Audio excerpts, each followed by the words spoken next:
SUV ഒക്കെ നോക്കുന്നവരെ സംബന്ധിച്ച് അതേ പ്രൈസിന് നമുക്ക് രണ്ട് കിടിലൻ ക്വാളിറ്റി ഉള്ള രണ്ട് പ്രീമിയം വെഹിക്കിൾസ് ആണ് തരാൻ പോകുന്നത്. ഫസ്റ്റ് തന്നെ നമുക്ക് ഒരു BMന്റെ X ഉണ്ട്. കാരണം ഈ ഒരു വാഹനം എന്നൊക്കെ പറഞ്ഞാൽ മാനുക വളരെ നമുക്ക് മെയിൻ്റെനൻസ് വളരെ കുറവുള്ള ഒരു വാഹനം കൂടിയാണ്. കൂടുതൽ ആളുകൾ ചൂസ് ചെയ്യുന്നതും BM ഒക്കെയാണ്. എങ്ങനെയായിരുന്നു മാനുക്കത്തിന്റെ ഡീറ്റെയിൽസ്? 2019 1,00,000 കിലോമീറ്റർ ഓടിയിട്ടുണ്ട്. ആക്സിഡന്റോ ക്ലെയിമോ കാര്യങ്ങളൊന്നും ഇല്ല. X1 ആണ്.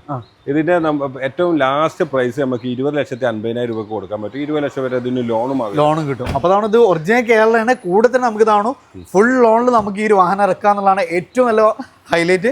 ഇനി അതേപോലെ തന്നെ നല്ലൊരു കിടിലം ഒറിജിനൽ കേരള Q3 കൂടി ഉണ്ട്. ഇവിടെ നമുക്ക് ഒറിജിനൽ കേരള വാഹനങ്ങൾ മാത്രമാണ് മാനുസിലുള്ളത് ഇല്ല.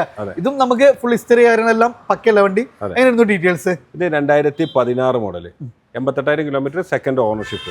Q3 ടോപ്പ് മോഡലാണ്. ഇതിന്റെ പ്രൈസ് എന്ന് പറഞ്ഞാൽ നമുക്കൊരു 16,50,000 കൊടുക്കും. നമ്മൾ സെൽട്ടോസ് ക്രെറ്റയൊക്കെ നോക്കുന്ന പ്രൈസിന് നമുക്കൊരു Audi Q3 ഉണ്ടാവും. അപ്പോൾ ഇത് നമുക്ക് മാക്സിമം ഓഫർ പ്രൈസ് ആണ്. അപ്പോൾ രണ്ട് വാഹനം നമ്മുടെ ട്രാക്ക് കാര്യങ്ങളൊക്കെ ഉണ്ടെങ്കിൽ BM നമുക്ക് ഫുൾ ഓൺ നമുക്ക് ഇറക്കും ചെയ്യാം. മാനുസ് കാർ വേൾഡിലാണ് നമ്മളെ പുതിയ ഷോപ്പിനൊക്കെ വേണ്ടിയിട്ട് അത്യാവശ്യം നല്ല കളക്ഷൻസ് ഇവിടെ വന്നിട്ടുണ്ട്.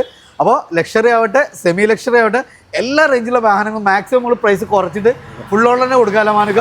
അപ്പോൾ നമ്മുടെ ലൊക്കേഷൻ ഒന്ന് വള്ളോമ്പുറത്താണ്. കൂടുതൽ ഡീറ്റെയിൽസിന് വീഡിയോ നമ്പർ കൊടുത്തിട്ടുണ്ട്. വേഗം വിളിച്ചോളി, മിസ്സാക്കണ്ട കേട്ടോ.